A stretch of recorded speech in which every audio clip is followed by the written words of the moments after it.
El Nadal és la reunió de la família. O sigui, és una festa molt que tots tindríem que recordar, perquè recordem els que ja no hi són i els que encara tenim la sort d'estar amb nosaltres.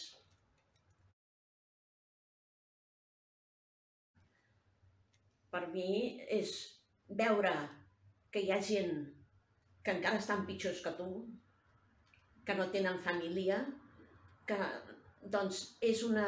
i que pots fer alguna cosa per ells, de donar-los un motiu de que recordin aquella festa, per mi és una gran cosa, perquè doncs esclar, hi ha molts que després se'n van a casa seva, gent gran, i no tenen a ningú.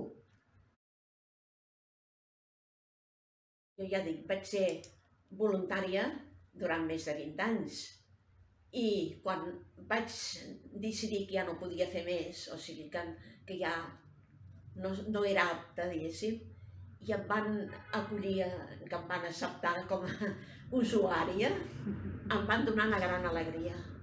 Perquè, esclar, si haguessin dit, bueno, Anna, doncs adeu, no? Per mi hagués sigut una gran tristesa i en canvi em van obrir els ulls, o sigui, els braços, i vaig veure que d'una manera o altra doncs també continuava participant amb ells.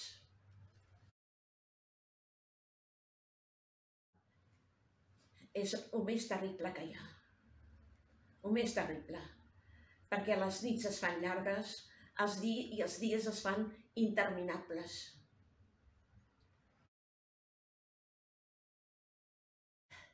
Una llei de vida. Una llei de vida que s'ha d'acceptar. L'has d'acceptar vulguis o no vulguis. I mirar, doncs, d'acceptar les coses com són.